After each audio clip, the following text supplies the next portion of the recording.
69,000 शिक्षक भर्ती के भाई बहनों को विवेक द्विवेदी का नमस्कार। बहुत से भाई बहन का फ़ोन आया कि विवेक भाई क्या पूर्ण समायोजन की याचिका पड़ेगी। पूर्ण समायोजन की याचिका देखिए नहीं पड़ सकती है। पहले वकीलों ने बोला था कि ग्राउंड बन सकता है, उम्मीद है, तो हमने वीडियो में डाला था कि हाँ बन सकता है ग्राउंड, लेकिन वीडियो के बाद ही फिर फ़ोन आने लगा बड़े बड़े बड़े बड़े वकीलों का और बहुत से हमारे भाई बहनों का, कुछ अभ्यर्थियों का भी कि विवेक भाई है तो मुश्किल। तो सच्चाई ये भी है कि देखिए बिहार में जो पूर्ण समायोजन हुआ था वो बिहार सरकार के स्वविवेक पर हुआ था। अगर यूपी में पूर्ण समायोजन होगा तो निश्चित तौर पर सरकार के आदेशानुसार ही होगा, कोर्ट के आदेशानुसार नहीं हो सकता है।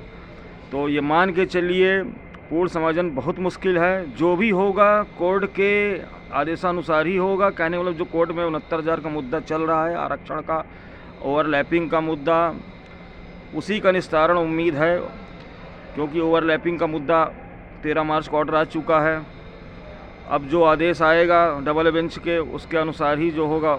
हो सकता है लिस्ट रिविज़िट हो, जो सीटें मिले कुछ पता नहीं है, हो सकता है 6-7 हज़ार सीटें मिले। आप लोग घरों से निकलते नहीं हैं, तो पूर्ण समायोजन का जो धरना है इस समय स्थगित किया गया है, क्योंकि अभ्यर्थियों का ये भी कहना है कि दिसंबर में विंटर वैकेंशन रहेगा।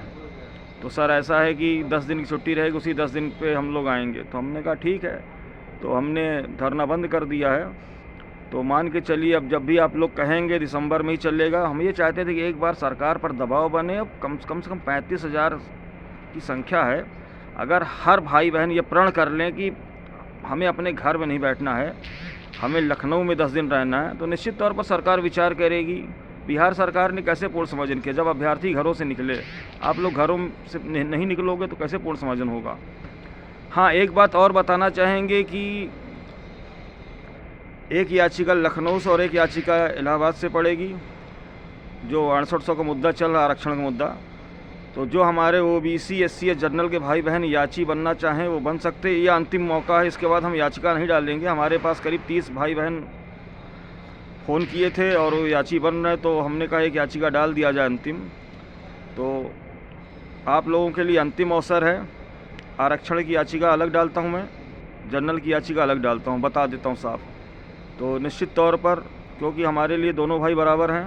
22,000 का जो धरना चला था टंकी वाला, सबके लिए चला था, तो सभी लोग हमसे जुड़े हैं। हम तो चाहते हैं सबको नौकरी मिले, सरकार पूर्ण समायोजन करे, लेकिन उम्मीद बहुत कम है। जो भी होगा सिर्फ कोर्ट के माध्यम से होगा, जो डबल बेंच में चल रहा है। हो सकता है लिस्ट रिविज़िट में 6-7 हज़ार सीटें मिल जाएँ, लेकिन सोचिए उसके नीचे जो हमारे भाई बहन हैं, मान लीजिए जनरल को 3,000 मिल गई, ओबीसी एससी को 4,000 मिल गई, तो सोचिए अगर जनरल की मेरिट 65 के आसपास रुक गई तो 65 के नीचे कहाँ जाएंगे बंदे हमारे भाई बहन। और सोचिए अगर 65 के आसपास हमारे ओबीसी एससी के भाई बहन को नौकरी मिलती है, उसके नीचे हमारे भाई बहन कहाँ जाएंगे? तो कभी आप लोगों ने सोचा है कितने कष्ट की बात? 20,000 हमारे भाई बहन ओवर एज हो रहे हैं।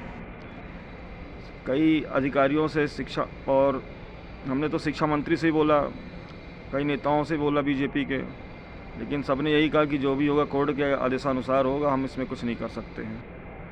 तो हम यही कहना चाहेंगे कि एक बार अगर आप लोग संकल्प कर लें, विचार कर लें, तो मुश्किल देखिए कुछ भी नहीं है। इस दुनिया में असंभव शब्द नहीं है, संभव सब कुछ है। अगर आपके अंदर श्रद्धा है, लगन है, आपने पूरी कोशिश किया, हो सकता है सरकार विचार करे पूर्ण समायोजन पे। और मैं सरकार से भी ये कहना चाहूँगा कि अगर आप विचार करें, तो हम ये कहते हैं केंद्र सरकार के पास बजट नहीं है, तो आप 40% सैलरी दीजिए, कोई दिक्कत नहीं है, सबका कल्याण हो जाए। एक ऐसा नियम बनाइए जिसके अनुसार वैकेंसी फुलफ़िल हो जाए। कम से कम 20,000 भाई बहन ओवरेज हो रहे हैं, उनकी नियुक्ति सुनिश्चित हो जाए। क्योंकि बीएड वालों को प्राथमिक में तो मौका मिलेगा नहीं। 11 अगस्त 2023 का जो सुप्रीम कोर्ट का आदेश आया है, अब बीएड वाले प्राथमिक से बाहर हो गए। तो सरकार से भी यही निवेदन हाथ जोड़कर कि विचार करें। 20,000 हमारे भाई बहन ओवरेज हो गए हैं, और देखिए क्या होता है। फिर भी सब कुछ भगवान पे डिपेंड और सरकार पे डिपेंड है। तो मैं अपना मोबाइल नंबर बताना चाहूँगा, 8299414627, 8299414627 पर आप लोग मुझे कॉल करें। और जिनको याची बनना वो अंतिम मौका है। इसके बाद फिर कोई लास्ट में कोई हमसे ये नहीं कहे कि विवेक भाई हम याची नहीं बने। क्योंकि अब ऑर्डर आने के बाद लोग फ़ोन करने लगते हैं, विवेक भाई हमको ऑर्डर रिज़र्व हुआ तो फ़ोन करने लगे, विवेक भाई हमको याची बनना है। ऐसा काम ना करिए, क्योंकि ऑर्डर रिज़र्व होने के बाद फिर याची कोई नहीं बन सकता, वो एक उसमें डेट पड़ जाती है ना। आप याची तभी बन पाएंगे जब तक केस चल रहा है, और ऑर्डर रिज़र्व होने से 1 हफ्ते पहले तक आप बन सकते हैं। तो अपनी बातों को विराम दूंगा, उसके पहले मैं अपना मोबाइल नंबर बताना चाहूँगा 8299414627 8299414127 पर आप मुझे कॉल कर सकते हैं। अपनी बातों को विराम दूंगा। धन्यवाद, नमस्कार, जय हिंद।